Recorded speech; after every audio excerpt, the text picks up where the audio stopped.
नमामि शमीशान निर्वाणरूपं विभुं व्यापकं ब्रह्मवेद्वस्वरूपं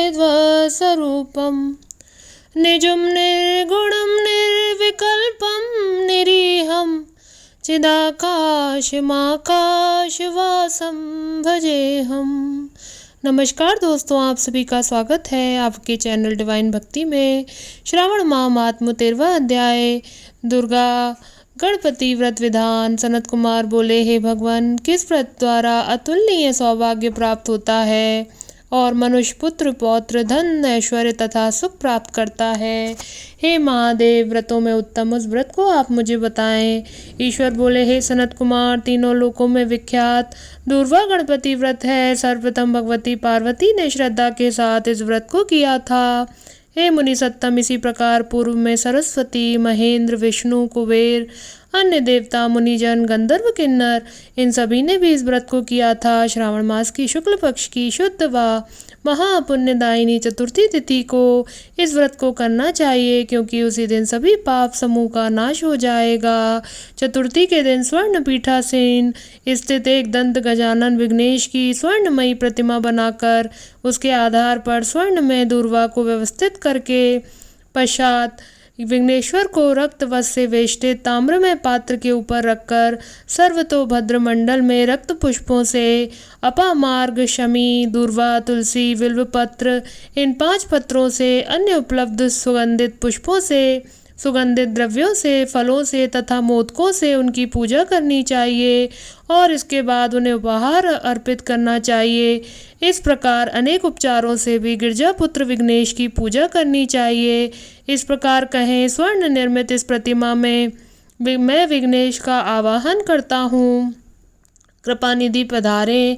इस स्वर्ण में सर्वोत्तम रत्न जटित सिंहासन को मैंने आसन के लिए प्रदान किया है, इसलिए विश्व के स्वामी इसे स्वीकार करें। हे उमासित, आपको नमस्कार है। हे विश्वव्यापिन, हे सनातन, मेरे समस्त कष्टों को आप नष्ट कर दें। मैं आपको पाद समर्पित करता हूँ। गणेश्वर देव, उमापुत्र तथा मंगल का विधान करने वाले को यह अर्घ्य प्रदान करता हूँ। हे भगवान, आप मेरे इस अर्घ्य को स्वीकार करें। विनायक, शूर तथा वर प्रदान करने वाले को नमस्कार है। नमस्कार है, मैं आपको ये अर्घ्य समर्पित करता हूँ, इसे ग्रहण करें। मैंने गंगा आदि सभी तीर्थों से प्रार्थना पूर्वक यह जल प्राप्त किया है। हे सुरपुंगव, आपने स्नान के लिए मेरे द्वारा प्रदत्त इस जल को स्वीकार कीजिए। सिंदूर से चित्रित तथा कुमकुम से रंगा हुआ ये वस्त्र युग्म आपको दिया है, आप इसे ग्रहण करें। लंबोदर तथा सभी विघ्नों का नाश करने वाले देवता को नमस्कार है। उमा के शरीर के मल से आविर्भूत हे गणेश जी, आप इस चंदन को स्वीकार करें। हे सुरश्रेष्ठ, मैंने भक्ति के साथ आपको रक्त चंदन से मिश्रित अक्षत अर्पण किया है। हे सुरसुत्तम, आप इसे स्वीकार करें। मैं चंपा के पुष्पों, केतकी के पत्रों तथा जपा कुसुम के पुष्पों से गौरी पुत्र की पूजा करता हूँ।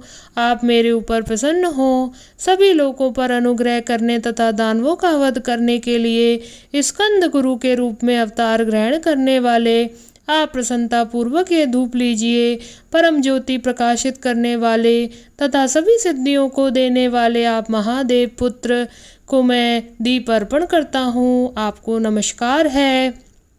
इसके बाद गणानाम त्वाम इस मंत्र से मोदक, 4 प्रकार के अन्न, पायस तथा लड्डू आदि का नैवेद्य अर्पण करें।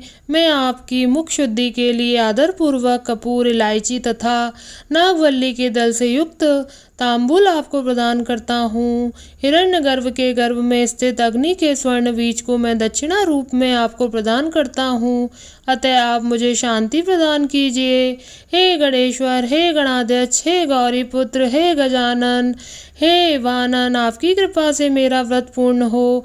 इस प्रकार आपने सामर्थ्य के अनुसार विघ्नेश का विधिवन पूजन करके उपस्कर निवेदित सामग्री सहित गणाध्यक्ष को आचार्य के लिए अर्पण कर देना चाहिए।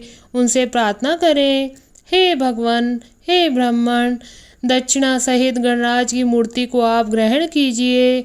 आपके वचन से मेरा ये व्रत आज पूर्णता को प्राप्त हो।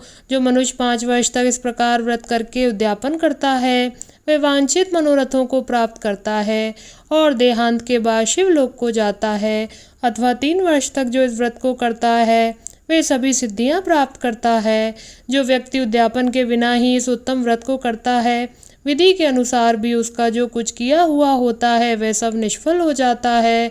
अब उद्यापन विधि बताई जाती है। उद्यापन के दिन प्रातःकाल तिलों से स्नान करें। उसके बाद व्यक्ति 1 पल या आधा पल या उसके भी आधे पल की स्वर्ण की गतिपति की मूर्ति बनाकर पंचगव्य से स्नान कराकर भक्ति तथा श्रद्धा के साथ इन 10 नाम मंत्रों से दूर्वा दलों से सम्यक पूजन करे। हे गणाधीश, हे उमापत्र, हे अग्नाशन, हे विनायक, हे ईशपुत्र, हे सर्वसिद्ध प्रदायक, हे एकदंत, हे वक्त्र, हे मूषक वाहन, आपको नमस्कार है। आप कुमार गुरु को नमस्कार है। इन नाम पदों से पृथक पृथक पूजन करें। पहले दिन अधिवासन करके प्रातःकाल गृह होम करके दूर्वा दलों तथा मोदकों से होम करना चाहिए। इसके बाद पूर्णाहुति देकर आचार्य आदि का विधि पूर्वक पूजन करना चाहिए और घट तुल्य थनों वाली गाय का दान अपनी सामर्थ्य के अनुसार करना चाहिए। हे वत्स, इस प्रकार व्रत करने पर मनुष्य सभी मनोरथों को प्राप्त कर लेता है।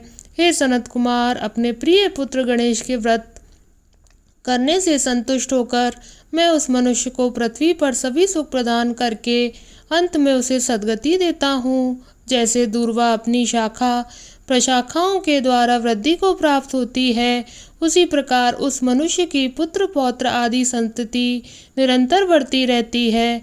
हे सनत कुमार, मैंने दूर्वा गणपति का ये अत्यंत गोपनीय व्रत कहा है। सुख चाहने वालों को इस सर्वोत्कृष्ट व्रत को अवश्य करना चाहिए। इस प्रकार श्री स्कंद पुराण के अंतर्गत ईश्वर सनत कुमार संवाद में श्रावण मास महात्म्य में दूर्वा गणपति व्रत कथन नामक 13वां अध्याय पूर्ण हुआ। ओम नमः शिवाय, ओम नमः शिवाय, ओम नमः शिवाय।